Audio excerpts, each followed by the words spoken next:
The Valdorian hegemony had ruled 17 sectors of the galaxy for over 3 millennia. Their crystalline exoskeletons could deflect plasma fire, their forearms moved with mechanical precision, and their collective intelligence had never encountered a problem they couldn't solve through superior technology and overwhelming force. When their deep space reconnaissance detected the primitive radio signals emanating from a small blue planet in the Orion Arm, they barely registered it as noteworthy. Carbon-based bipeds, reported Subcommander Thexval, his secondary arms manipulating holographic displays while his primary hands maintained perfect stillness. Single heart, binary gender system, average lifespan of 8 decades. Primitive nuclear technology, crude chemical propulsion. Standard subjugation protocols should suffice. High Commander Zelkutha's mandibles clicked in what passed for amusement among his species. How refreshingly simple. Deploy a single domination fleet. We'll have them mining their own planet's core within a solar rotation. The Valdorians had perfected the art of conquest. They arrived at Earth with overwhelming technological superiority, energy shields that could withstand stellar radiation, weapons that could crack continents, and dreadnoughts the size of small moons. Their strategy was always the same: demonstrate absolute power, demand surrender, then integrate the new species into their vast empire as a labor caste. What they didn't understand about humans was the concept of spite. The first Valdorian envoy materialized in the United Nations General Assembly, his crystalline form refracting the chamber's lights into dancing rainbows. His translator rendered his words in perfect, condescending English: "Primitive humans, your species will now serve the Valdorian hegemony. Surrender your governments, your weapons, and your will. Resistance is mathematically impossible." The Secretary General, a steel-haired woman named Elena Vasquez, stood slowly. "That's quite an impressive entrance," she said, adjusting her glasses. "But you've made one critical error in your calculations. Enlighten me, creature. You assume we're reasonable. What happened next would be studied in Valdorian military academies for generations, if any had survived to build them. Within 72 hours of the ultimatum, humanity had done something the Valdorians' vast databases contained no reference for: they had weaponized everything. While the Valdorians waited for humanity's inevitable surrender, humans had been busy. NASA repurposed space telescopes into orbital weapons platforms. Particle accelerators became planet-based cannons. Every nuclear power plant was converted into a potential bomb, and every satellite became a kinetic projectile. But the real surprise came when the Valdorians discovered that humans had spent decades writing fiction about alien invasions.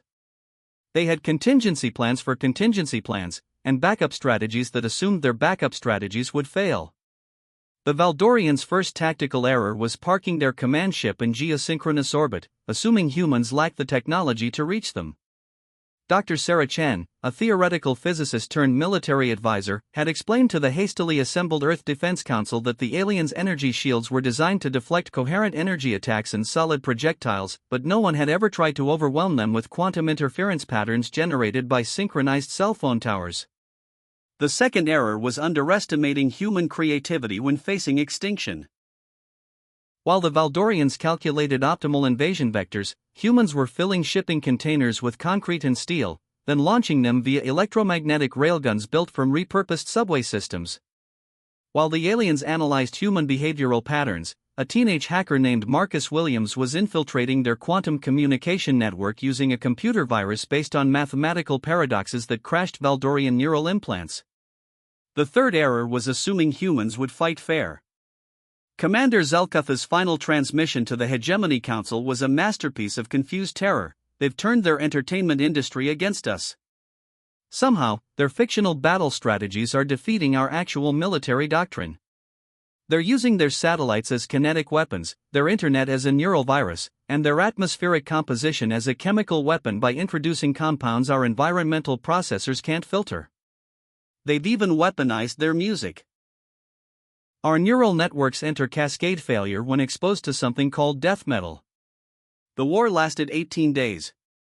By the end, the only intact Valdorian vessel was a single escape pod containing Subcommander Thexvel, who had ejected just as his ship succumbed to what human military historians would later classify as death by orbital debris accelerated to 0.3 c using Jupiter's gravitational field as a slingshot.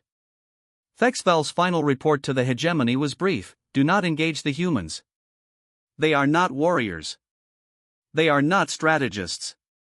They are entropy given form and malice given purpose. I have seen them turn gravity itself into a weapon. Request immediate reclassification of Sol system as a galactic hazard zone.